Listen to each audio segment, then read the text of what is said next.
Hey there, pre-AP. Let's talk about some viruses. We already talked about the kind of levels of life and levels of organization. Now we're going to talk about specific things within those levels. So one of the first things is going to be viruses. So before we start talking about the parts of a virus, I just wanted to make you aware of the size of a virus. So if we look at this picture, here's an animal cell. Here's the nucleus of an animal cell. Here's a bacterium, and then way up here, this itty bitty fella is a virus. This is actually a bacteriophage, a virus that can infect and grow inside bacteria and reproduce. So viruses are very specific on what they want to live inside and infect, and that one just happens to like bacteria. Some only like plants. Some only like animals, specific animals. Like viruses that infect cats most likely are not going to infect dogs or humans. But just to let you know, hey, viruses are super small. That's why they're able to kind of sneak in and infect other living things. Alright, so let's make sure that you have a highlighter and something to write with so that you won't miss the good stuff that you need to remember. So let's highlight Wendell Stanley. He was the first person to isolate a virus. Let's highlight that. The virus that he was able to isolate was the tobacco mosaic virus. And most of the time, viruses are named for the things that they will infect, or maybe a symptom they cause, or the person who discovered it, just like other things. So the reason why Wendell Stanley was looking at tobacco was a very profitable crop. And they noticed that the leaves of the tobacco plant were turning yellow and then the plant would die.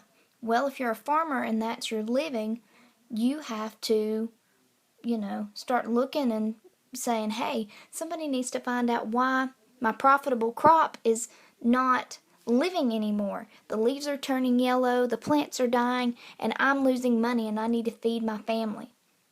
So he figured out, hey, it's not a mold or a fungus or some type of parasite or a worm or any kind of bug eating this tobacco plant. It's actually a virus, something that, we couldn't even see until we got an electron microscope. That's how small they are. It's not like a bacterium where we can look under a compound light microscope and be able to see the shape. He just knew, hey, there was something causing the tobacco plant's leaves to turn yellow and then die. And then he found out, whoa, there's this something called a virus. Alright, so virus structure, the parts of a virus. Let's highlight. Well, first, any type of virus has a genome, and we need to highlight that they either possess a double or single strand of DNA or RNA. This is how we classify a virus. So if we look at some of these, the tobacco mosaic virus, it looked like this. It had just RNA in it. But then let's come over here to the flu. And it has a different shape. That tells us, hey, it has a different genome. As well as, if we look at this bacteriophage, kind of looks like an alien. It has, instead of RNA, it has DNA inside of it. So, different viral genome, different classification, different virus. Let's also highlight that they also have a protein coat. Sometimes you'll hear this referred as a capsid. And we need to highlight that capsids serve two purposes. If you're a virus, you need protection. So you want to protect that DNA and RNA, depending on what you have. And then attachment. You want some type of outside to allow you to stick to the host that you would like to infect. We also need to highlight what those capsids are made of. They're made of a protein called capsomeres. So just know, hey, that capsid, that protein coat, whoa, it's kind of in the name. It's made of protein. But then some viruses, they also have this thing called a viral envelope. So please highlight that. And what is so fascinating about this viral envelope is it serves a really interesting purpose. Let's highlight it. It says this is a cloak derived from the previous host cell's plasma membrane. So what that virus actually does is it takes a piece, if we look at this picture I have on my screen, what it does is it takes a piece of the host cell that it was previously infected and it lysed out of. It took some of it and it kind of cloaked itself in it. Kind of like a Trojan horse. It put on a disguise. That way it can go to another cell and, kind of trick the cell and saying, hey, I'm not a virus. Then it will go and infect another cell. Kind of interesting, huh? Alright, so if we get to one of the more interesting kind of alien looking things, if you think about some movies, I can't think of any specific right now, but I know there's a movie where they had this kind of alien robot looking guy, and it looks just like a bacteriophage. And you wonder, how in the world did they come up with that alien's look? Well, a lot of science fiction things come from actual, science stuff. Alright, so we need to highlight the bacteriophages, or sometimes you'll just hear people call a phage. I'll do that from time to time. We need to highlight that these are viruses that infect or they attack bacteria. They don't attack us, plants, other animals, other living things, just bacteria. Viruses are specific. So we also need to highlight that these are some of the largest and most complex viruses. We also definitely need to put a star by the next statement. Viruses are not living things. I know your mind's just been blown. Well, Miss Minor, then how... if they're not living, why are they not living? They infect other things like bacteria do. What the doodle, Miss Minor? Why? Because they can't be killed. They can be broken apart using chemicals, though. Here's the big thing about viruses, and we'll go to viral reproduction to further our. So viral reproduction. This is why viruses are not classified as a living thing, but they do infect living things. We need to highlight that viruses must have a host cell in order to reproduce. We consider viruses to be obligate intracellular parasites. Let's think about a parasite. Usually we think about parasites are like worms, tapeworms, something that sucks the life out of something else and it causes harm and could potentially kill it. If it's obligate, outside obligate, let's break this down. Obligate means you need something. So put that down. Let's break this thing down. Obligate, you need something. Intracellular, that means you got to be inside the cell. And then parasite, we kind of know what a parasite is. We talked about parasitism in ecology. It causes harm. So if you want to put out beside parasite, cause harm. So it's something, it needs something. It needs what it needs. It needs to be inside the cell. And whenever it moves inside the cell, it causes harm. So let's highlight.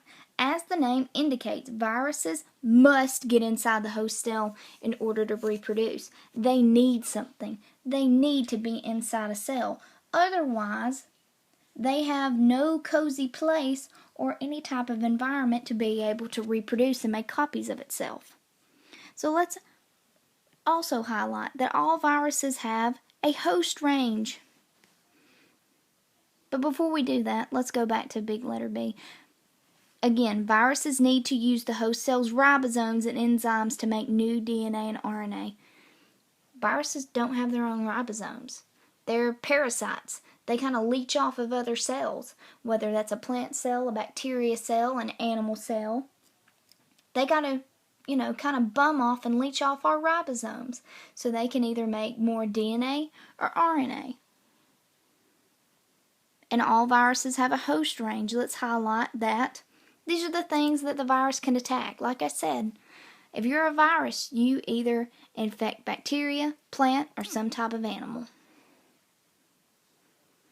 And restriction enzymes, that's important. These enzymes, remember, if you think back to molecular DNA, those are enzymes found in bacteria, and they act as a primitive defense system against viruses. So, usually if our immunity's really well, we can fight off a virus.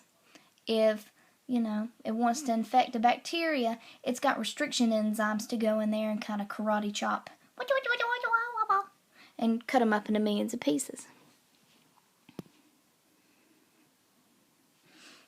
So this is how the AIDS virus attacks the helper T cells. Helper T cells are a white blood cell in your immunity system. And this is how it will actually go in. It'll go in, it'll attack the cell.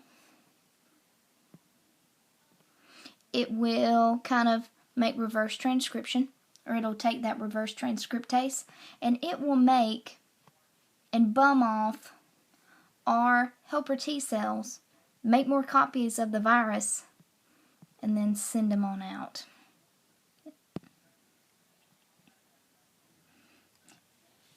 So we also have these things before we get to viroids. Let's talk about retroviruses. Retroviruses, just like AIDS is a retrovirus. They're a unique type of virus, so highlight that, please. They use this enzyme called reverse transcriptase, so highlight that. And they turn RNA into DNA. Reverse. Reverse means to go backwards. Transcriptase, ASE, enzyme. They use an enzyme to reverse transcription. So instead of, if you remember, DNA is supposed to be made into RNA. But instead, in reverse transcriptase, they take RNA and turn it into DNA. They work backwards. How creepy is that? So please highlight that this retrovirus is AIDS, which is caused by the virus HIV. This also can be found in the common cold. So, AIDS, common cold, retrovirus. They reverse transcription to turn our RNA into DNA for them. How creepy. If we're moving on to major viruses, some things that you've heard of before, let's highlight. HIV, AIDS, you've heard of Ebola. Last year they had the Ebola outbreak in Africa. Influenza, the flu happens every year, and SARS. And then I always get this question. Well, Miss Miner, they talked about how, they have the Zika virus now, and it's, going through South America, and they're afraid it's going to get here, and they keep talking about epidemics and pandemics, and I don't know which one it is.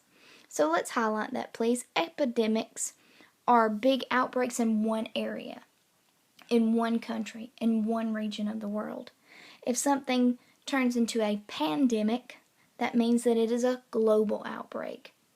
Like the flu, a really bad case of the flu, like in 1918, that wiped out, thousands upon thousands of people, was a pandemic.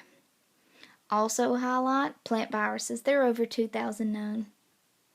While we talk about them, well, we grow crops. We got to eat plants. People grow plants so other people can eat plants, and they get money for growing those plants and selling them. Also, there are things called viroids. Please, let's highlight that these are naked, meaning they do not have a protein coat, because viruses don't wear clothes, guys. Don't, They're infectious RNA molecules, and please highlight they only attack plants. Usually, if something has a viroid, the leaves will turn yellow, which means that the plant can't go through photosynthesis, and, that plant's probably going to die. And then to the creepiest of them all, prions. Prions are probably the weirdest thing I have ever heard of. So let's highlight what they are. They're actually infectious proteins. These are proteins gone bad. And what they do, anybody ever heard of mad cow? mad cow disease was something that was rampant in England about a decade back, or a couple of decades back. I can't remember the specifics. And what happened is there were cattle farmers who, after they had slaughtered cattle or killed sick cattle, they would grind it up, put it in the cow feed, and the cows would eat the dead ground up cows. And then what they figured out was, the cows started going mad or crazy. They were disoriented. They couldn't walk well. They would just fall over. They would have seizures. It was crazy. And then some of that cow meat, after they had killed those cows, some of that meat actually went into processing and was sold in grocery stores. So highlight mad cow disease, or Creutzfeldt-Jacobs disease. Jacob was a young man who died from this prion that came from a mad cow. He ate it and his brain slowly started to degenerate. And what it did is it pretty much, that prion ate holes in his brain. And his brain, whenever they examined it during an autopsy, and other people that they've looked at with Creutzfeldt-Jacobs disease, their brain pretty much looks like Swiss cheese. It just has a bunch of holes in it. It's terrible. So let's highlight what it does again. The destroy of brain cells, thus driving the cow mad until it dies. This also happened to Jacob, that young man, and a few others that ate the meat from that mad cow. That prion got in their brain, and it pretty much ate holes in their brain, killed their brain cells, and then they also went mad.